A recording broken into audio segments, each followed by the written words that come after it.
Bonjour, c'est l'actualité du jeu vidéo du vendredi 8 septembre 2023 et on commence avec la sensation du jour, le jeu viral Only Up que vous voyez beaucoup sur beaucoup de streamers en fait a été retiré de Steam. Donc on a le même syndrome que Flappy Bird quand il était sorti. Vous savez, c'était un jeu qui avait été retiré très rapidement par le créateur.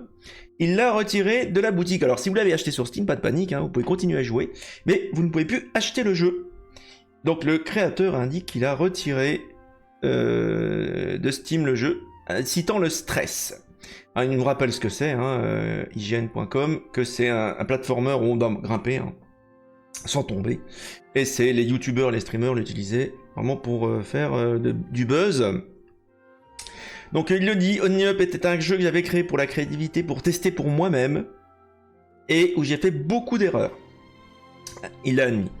Le jeu m'a tenu sous beaucoup de stress ces derniers mois. Et maintenant, je veux laisser ça derrière moi. Donc voilà. Donc évidemment, j'ai besoin maintenant d'espace pour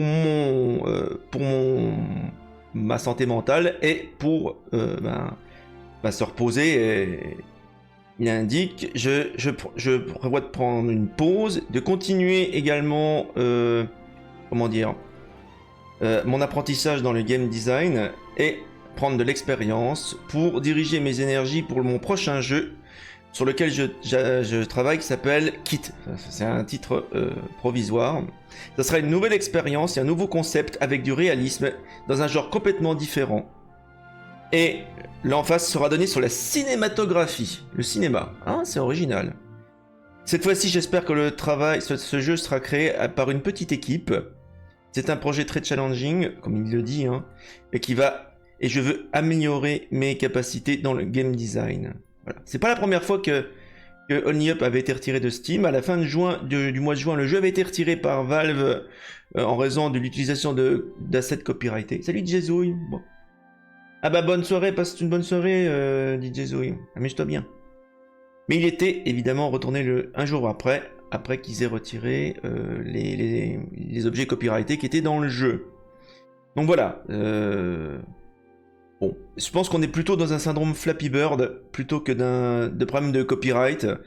Et que, voilà, à mon avis, il y avait beaucoup de pression vu la popularité du jeu inattendue. Et pour lui, voilà, il voulait pas que ce jeu-là le ralentisse dans ses vrais projets, parce qu'à mon avis, là, quand il parle de cinématographie et d'un nouveau projet de jeu, ça n'a rien à voir avec ce petit jeu-là qui avait été créé vraiment pour s'amuser, pour apprendre, quoi. Voilà. Donc, on lui souhaite bon vent à ce développeur. Allez, on va continuer avec un autre jeu, un plus gros, cette fois-ci un AAA, Cyberpunk 2077. On parle des nouveautés du DLC qui se rapprochent tout doucement. Alors, ils annoncent beaucoup de flingues pour le DLC de Cyberpunk. On a un tout nouveau district appelé Dogtown. Ça veut tout dire. Ce sera le centre névralgique du contenu narratif du DLC. Nouvelle mission principale et secondaire. Nouveaux personnages. Et quelques personnages que vous connaissez déjà du jeu de base. Beaucoup de changements, ils le disent dans les arbres de compétences, les aptitudes du personnage principal, V, parce que oui, vous allez jouer V. Plutôt que d'étendre cette arme, les développeurs ont choisi de le simplifier pour le rendre plus accessible, tant pour les nouveaux joueurs que pour les anciens. Nouvelles compétences, avantages inédits, cyberware, également de la partie. Et bien, visiblement, il y a une petite vidéo sur Twitter. On voit les flingues.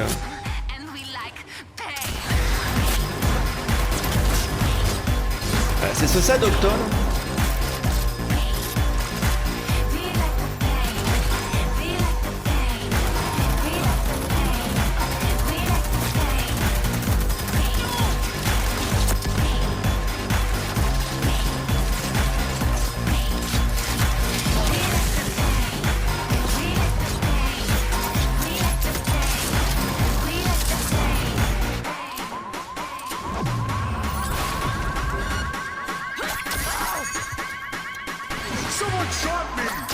Ça a l'air un peu plus nerveux que le jeu de base en tout cas.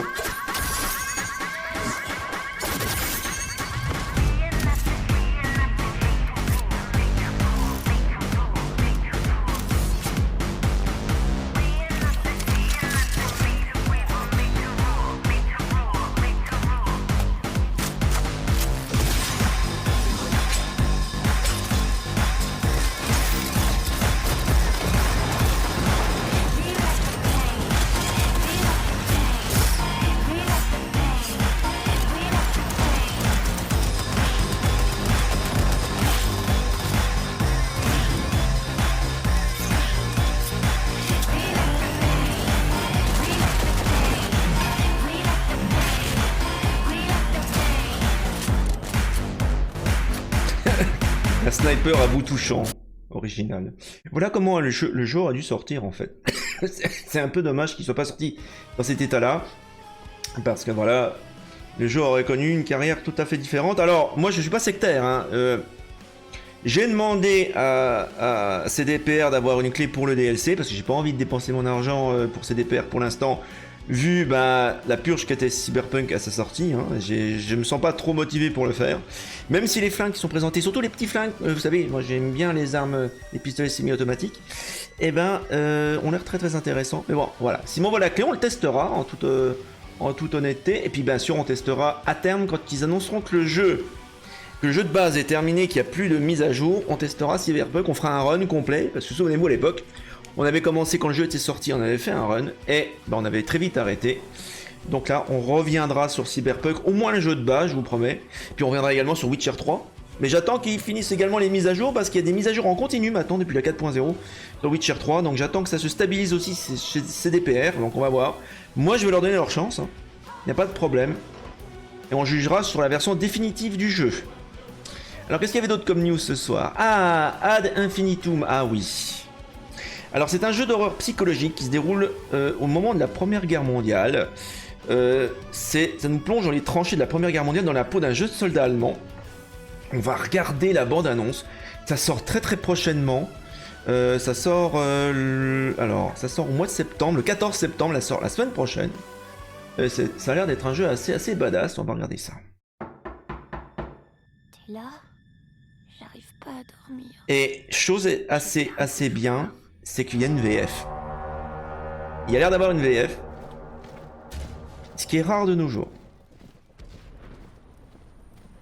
Cher Paul, le front de Flandre nous dévore vivants. Je prie chaque jour pour que la guerre prenne fin avant que la prochaine vague de héros allemands ne soit massacrée dans cette folie. Aucun mot ne peut décrire les horreurs que nous voyons ici tous les jours. Ouais, par contre ça c'est pas tout à fait naturel. Comme nous étions stupides.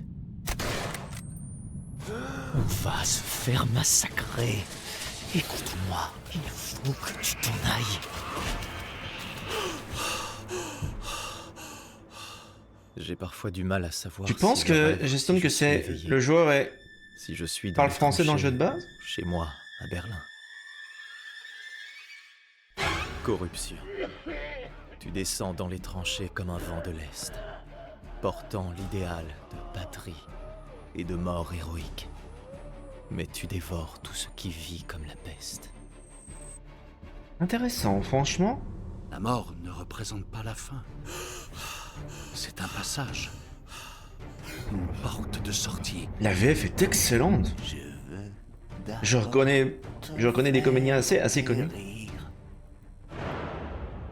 La victoire éternelle. Ad infinitum. Wow. Cette maison est gouvernée par un mort. Son esprit est encore présent. Il est là. L'enfant est là. Ça me fait un peu penser à quelqu'un qui reviendrait de la guerre et qui a un PTSD, qui a des troubles post-traumatiques. Cette chose n'est pas humaine. Ça a l'air excellent. Tu as entendu les cris? Sortez-moi de là, bon sang! Il y a quelque chose. Il y a Oh. Les cauchemars prennent vie le 14 septembre. C'était juste un cauchemar. Ça sort sur à peu près tout. PS5, Xbox Series X, XS et Steam le 14 septembre. Je vais me pencher là-dessus. J'avais demandé la clé à l'époque, quand j'avais vu la première bande-annonce il y a assez longtemps. Donc je vais voir si j'aurai le jeu. On testera ça. Merci pour le follow, Red 5921. Merci Red 5921 pour ton follow. On va continuer avec Gargoyles Remastered, le jeu Mega Drive qui est remasterisé, qui va sortir le 19 octobre prochain. Alors comme d'habitude, hein, c'était des jeux qui sont faits avec double moteur. Vous avez un moteur d'émulation qui émule le jeu Mega Drive. D'ailleurs, à tout moment, vous pouvez passer à la version du jeu d'origine. Et vous avez des nouveaux assets, des nouveaux sprites qui sont calqués cette fois-ci sur l'animé, enfin le dessin animé de l'époque de 94. qui était assez chouette. Et vous allez voir ce que ça donne, parce qu'ils ont repris évidemment le design et les celluloïdes de l'époque. Salutations, comment ça va? N'hésite pas à m'appeler, Red, ce sera plus simple. D'accord, merci Red. Allez, on va regarder la bonne annonce. Il y a 1000 ans. Donc voilà le jeu Mega Drive, à l'époque. C'est déjà très chouette. C'était l'âge des gargouilles. Alors à l'époque, le jeu était sorti uniquement sur Mega Drive. Hein. Il y avait une version Super Nintendo, mais qui a été annulée. Et du coup, vous voyez, maintenant vous avez une version... remasterisée où les sprites ont été affinés. Salut Blue, bienvenue. Vous avez un système de rewind. En fait, finalement, c'est calé sur un émulateur, vous voyez. Dont on aurait changé les sprites et les assets. Je sais pas, mais j'ai l'impression de préférer la version Mega Drive du jeu.